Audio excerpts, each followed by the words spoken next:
मैंने आप कौन से 50 वर्ष का स्मरण कर रहे हो, आपको तो शायद ध्यान भी नहीं हुआ होगा कि 50 साल पहले यहाँ क्या हुआ, परंतु हम आपसे ये भूल ले रहे हैं और आप सब जैसे बहुत सारे लोगों को यहाँ बिठा रहे हैं और आपके सामने अपनी बात रखना चाहते हैं ताकि आप इन चीजों को सुन के याद करके आगे भी इस चीज को फैलाने का काम करें। कोई भूले ना कि हम लोगों ने कितने संघर्ष के साथ यहां तक आने का प्रयास किया है और आज सबसे बड़ी पार्टी दुनिया के अंदर, सबसे बड़ी पार्टी दुनिया के अंदर, और आज 11 वर्ष मोदी जी के हो गए हैं।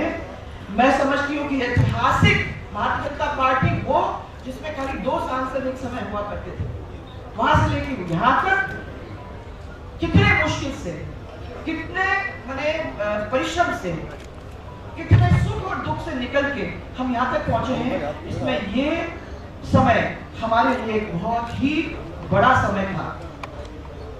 क्या था उस समय के अंदर? कांग्रेस ने एक आजाद देश को गुलाम बनाने की कोशिश की। उन्होंने मीडिया को बंद करा दिया, उनने न्यायाधीशों को भी चुप करने की कोशिश की, उन्होंने हजारों कार्यकर्ताओं को जेल के सीखों के अंदर बंद करने का काम किया। और अगर उनको मालूम पड़ता था कि किसी ने अपनी आवाज उठाई तो तुरंत उसको उठा के बंद करने का काम। मैं समझती हूँ कि उस समय करीबन 1 लाख से ज्यादा लोग थे हिंदुस्तान के जिनको जेल के सीखे के पीछे बंद करने का काम उस सरकार ने किया।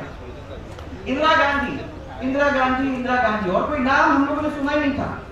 25 जून था वो दिन जिस दिन उन्होंने तय किया। 26 जून था, आज 50 साल हो गए।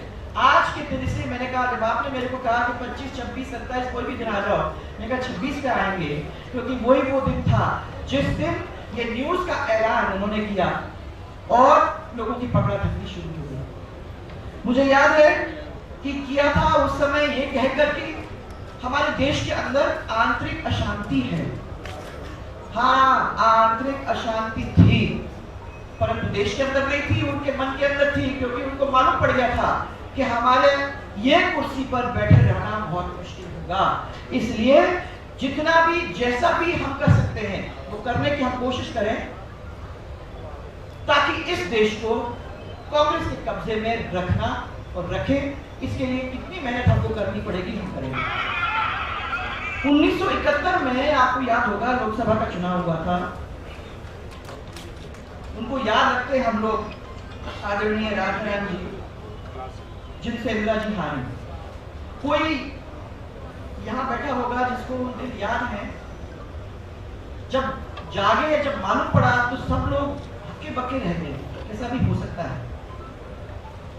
लेकिन ये इंदिरा गांधी के निर्वाचन को हाईकोर्ट में उन्होंने, राजनारायण ने चुनौती दी और 12 जून 75 को इलाहाबाद के हाईकोर्ट ने इंदिरा गांधी का चुनाव निरस्त करके ये कह दिया कि आगे 6 साल के लिए भी चुनाव नहीं लड़ सकती। तो उनके दिल में क्या बीती होगी आप समझ सकते हैं। एक दफा तो राजनारायण जी लड़े और 1980 में राजमाता साहब भी उनसे चुनाव लड़ी, हारी जरूर, परंतु रायबरेली और कोई जाने को तैयार नहीं था। तो राजमाता साहब ने कहा चलो मैं चलती हूँ और हम देखते हैं कि इसको कैसे हम लोग फिर से हिंदुस्तान की गद्दी पर बैठने से रोक सकते हैं। अब वो तो नहीं हुआ, उसकी हिस्ट्री तो आप लोग सबको, वो उस कुर्सी पे बैठी हुई थी। आपात के काल के खिलाफ जो भी आवाज उठाए वो ज्यादा देर तक चल नहीं सकता था। और जितने दिन भी इंदिरा गांधी के जो भी विरोध करने वाले थे सब धीरे धीरे गायब हो गए। मुझे याद है कि इंदिरा जी ने सोचा कि राजमाता साहब को भी हम धमकी देंगे, तो उन्होंने भी मैसेज भेज दिया उनको कि मैं कुछ दिन देती हूँ, आप हमारे शरण में आ जाओ, हमारी पार्टी को ज्वाइन कर लो और फिर हम आराम से रहेंगे, ऐसी कोई बात नहीं है, इस देश को हम लोग सब मिलके चलाएं। राजमाता साहब ने उनको खबर कर दी कि मैं तो, हम लोग एक ही बने उम्र के लोग हैं और मैं आपको ये कहना चाहती हूँ कि मैं डरती किसी से नहीं हूँ, आपको जो करना है वो कर लीजिए, परंतु जो जोत को हाथ में लेकर मैं निकली हूँ उसको मैं धीमा होने नहीं दूंगी। उसके लिए मुझे जो भी करने की जरूरत है मैं करने के पीछे नहीं रहूंगा।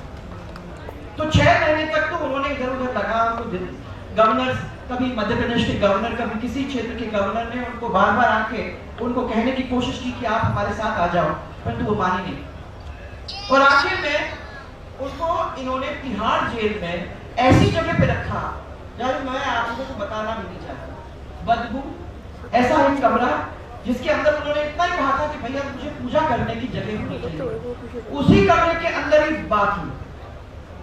ऐसी स्थिति के अंदर उनको पूरे समय निकालना पड़ा, परंतु उन्होंने कहा कि मैं किसी भी तरीके से पीछे नहीं हटूंगी। और उनको ये लगा था कि महलों की रानी है, कुछ ही दिनों के बाद वो मेरे पास संदेश भेज देगी कि आप जो चाहते हो वो मैं करने को तैयार हूं, बस मुझे छोड़ दो।